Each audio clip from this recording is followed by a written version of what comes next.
Thierry, let's talk about this one. This is a case of Real Madrid doing what Real Madrid do. They made their opportunities count. They get the win. Yes, but I said at half-time, big teams understand moment. They had to suffer in the game. They suffered together. Thibaut Courtois was magnificent when he had to be. And then when they have to score, they score. That's what I keep on saying. Big teams do that. Chelsea right now is not a big team.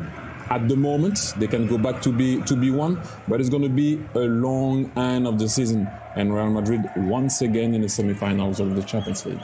I would say that's well said by Thierry. Big team always wait for moments. They know that away match is not going to be easy, no matter who you are playing in Champions League. There will be a lot of pressure, and all you have to do, wait for your moment and take your chance. That's exactly what Real Madrid did today. A professional performance, exactly what they had to do. As we saw today, first half performance wasn't good from Real Madrid. Chelsea was the better side at first half. But in second half, after Real Madrid scored first goal, it was much better. The key difference between these two teams today was the finishing. Real Madrid finished their chances, Chelsea didn't. And in football, who wins? Team who score more goals than the opponent. It doesn't matter how much pressure you have given to your opponents, how much possession you had, how much shots you had, those doesn't matter. Ultimately, what does matter is the goals. No, I mean, from Cucurella's point of view, we highlighted him. We were up here at the big screen last week. His role in, certainly, the Ben Chilwell red card played a big part, obviously, in the result last week. He's been at fault there again. But I go back to, Thierry's point, the top teams and the top players and why they play at this level. And I just thought Vinicius Jr. there, the composure he showed there. It's a simple pass.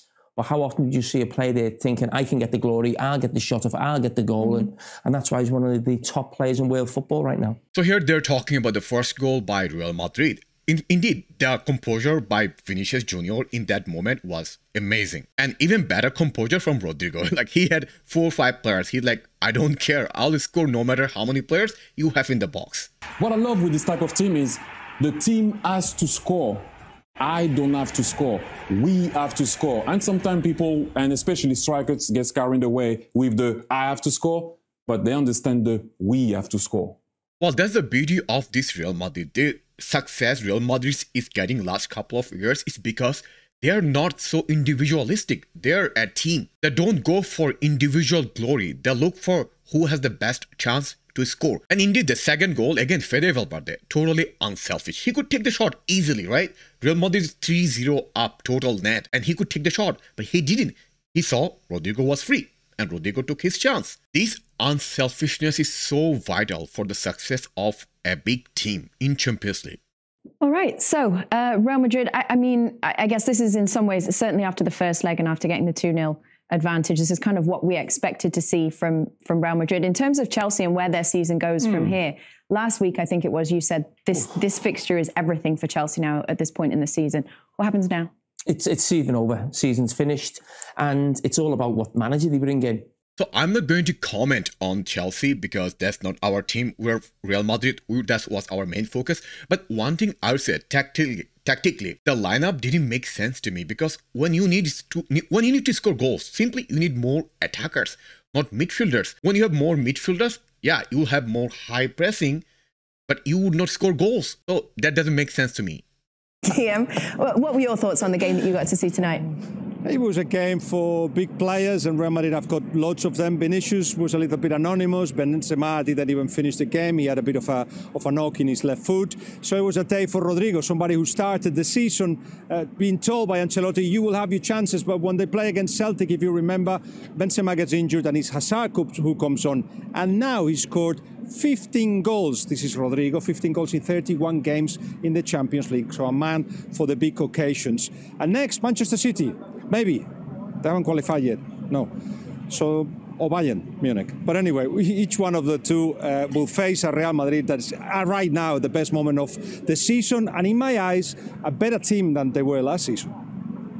So one thing that he said, this season Real Madrid is better than last season, which I agree, even though we are not as successful in La Liga this year, but that's also because Barca has more points compared to last season. Now, performance-wise, for example, Militao. What a colossal, gigantic performance by Militao. Even though he's going to miss against Man City, we can think about that later what will happen, but for now, today's performance was immense. In my last reaction video, I told you that he's the best defender in the world, and he showed that today. Yes, he's the best defender in the world. Not just a good defender, he's also, look at his chance creation. How many long passes he has delivered today. That's insane. Another player who put a phenomenal performance today is Fede Valverde, who was also the best midfielder in my opinion in the first leg against Chelsea, and today he put another amazing, mesmerizing performance. Let me say this, Fede is my most favorite player at Real Madrid squad, so I'm not going to talk a lot about him because I'm so biased, but again, he's fantastic. And also in second half, Carragher was also pretty good today. First half, he struggled, but that also can be blamed to our tactics because we were playing him just in the left. Vinicius wasn't supporting him, so there were a lot of moments where Kama was 2 versus 1. And given he's not a left back, he's not a player who played that position regular basis, so he doesn't have the experience, and as a result he was isolated multiple times and he was struggling, especially at first half. But in second half it was different. Carragher is the Carragher we used to know for. And here's a scary moment for me. If he keeps playing like this, especially the way he played in second half, I think he should be concerned about his position. Maybe Carlo will play him at left back all the time. Another player who put a 10 out of 10 performance today is none other than our goalie, Courtois. Last season, he was our top 3 players for our success.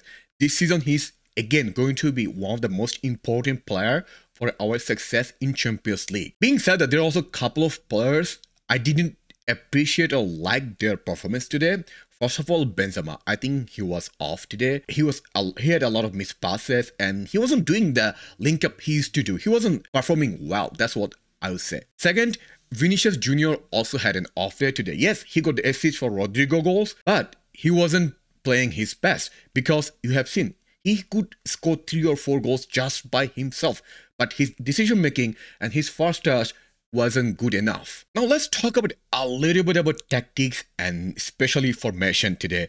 We exactly played the same 11 that played in the first leg. Do I agree with that? Absolutely, because when you are 2-0 up, you need more control. That means Kroos and Modric might be able to help you. In first half, unfortunately, that didn't happen. They weren't controlling the match. I mean, we didn't control the match in first half at all. In hindsight, I'll say that when you play a big match like this, despite you have advantage, you should always play a professional CDM like Carragher or Tchouaméni. Yes, we didn't suffer against Chelsea much. Eventually, we won 2-0 today.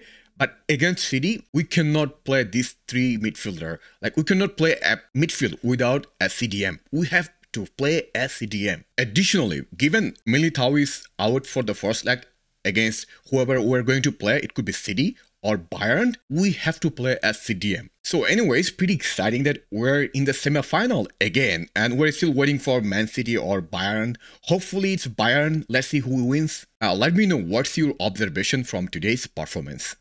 Yeah, Raphael, when you see the games tomorrow, obviously the big rival of yours, Inter Milan, are in the other semi-final. Would you like that? A big semi-final with your biggest rivals?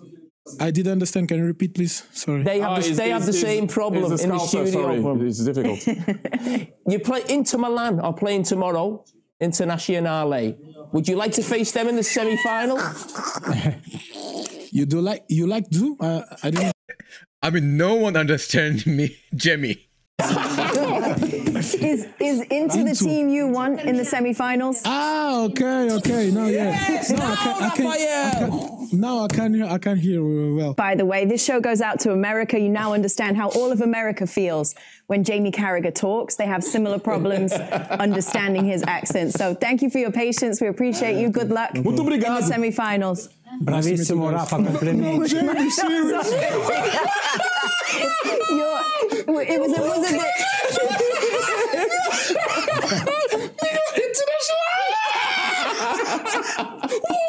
That's the proper name. That's the name.